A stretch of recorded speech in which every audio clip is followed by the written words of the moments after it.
Урматтуу саламат сактоо министри, сизге бир маселени айтып келип атат. Бир сөз бар да, сенин балкадан башка куралың, жабдыгың болбосо бүт проблема мык көрүнө берет деген.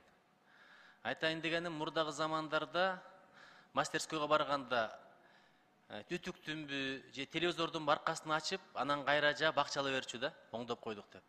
Азыр кээ бир хирургдар ушу барса эле операция кылыш керек, союш керек дей берет экен. Ошондойлордун далайын көрдүк. Мен дейт операциядан качып бир жерге барсам, бир көнүгүүнү көрсөтүп койду, ошо мен жакшы болуп кеттим дегендер бар. Тамырчыга барсам жакшы болуп кеттим, операция кылбагам жакшы болуптур деп. Операция деген операцияда ар бир организм ар башкача кабыл алат. Өзүңүз жакшы хирургсуз. Ушул операцияны эң акыркы бир чара катары кылбайсыздарбы? Ушундай бир идеология жүргүзүңүзчү.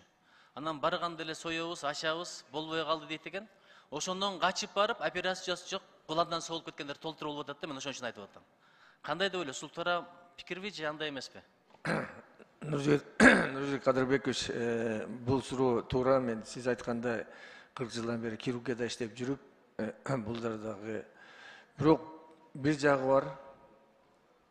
бар, түн ичинде неотложный хирургия келгенде баягы бир эле айтсам ошо остро аппендис деген башка симптому дагы окшош болуп кетет.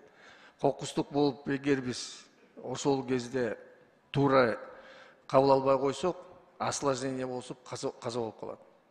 Ошондойдон биз дагы баягы кээ бирде хирургдар өздөрүн эметиш үчүн кичине баягы окшош баратса, неотложный хирургиягач биз операция предлагать этебиз. Аппендицит, аргасыздык болсо башка кеп, бирок кээде кичине аксап барса деле карап туруп ошентип берет дегендей бир маселе да, ошолорду бир карап койсоңуз.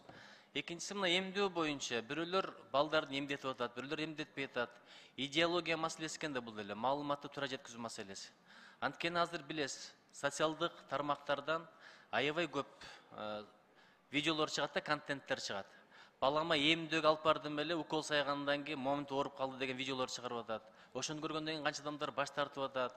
Ушул туура түшүндүрүү иштерин кантип жүргүзүп атасыздар?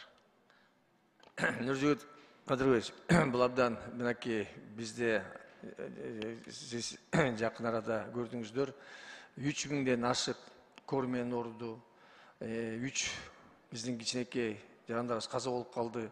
Бул деген жанакы прививканы эмдөөнү кылбагандыгынан.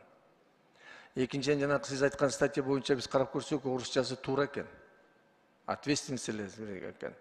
Кыргызчага отурганда кичине каты кетип, биз аларды бердик, уже туура оңдолуп калды да. Эмдөө керек. 9 айдын ичинде, мынакей, мен жакын ушул закон каралып атканда карадым, 14000ден ашык биздин балдардыкы отказ беришти да. Бирок биз азыр бардык муфтияттар менен иштеп атабыз. Түшүнүктүү иштер жүрүп атат, роликтер жүрүп атат. Мен ойлойм,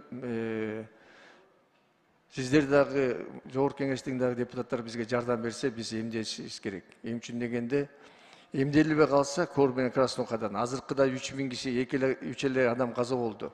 А кийинки болсо бизде менингит, дифтерия, башка оорулардын баардыгы күчөп кетсе, мындан да көп биз өзүбүздүн жарандарды жок кылып алабыз. Эми Кудай сактасын. Ушул туура түшүндүрүңүздөр, туура методика, туура багыт керек. Керектүү инсандар керек, ошол бир маселе бар. Анан дагы бирдекени айтып коеюнчу, бизге көп кайрылышат да, эмнегедир, эми дарыгерлерди сыйлайбыз, ден соолук сакчылары, колдору дарт көрбөсүн, өмүрүн тилейбиз. Бирок абдан орой мамиле кылышат дегендер бар.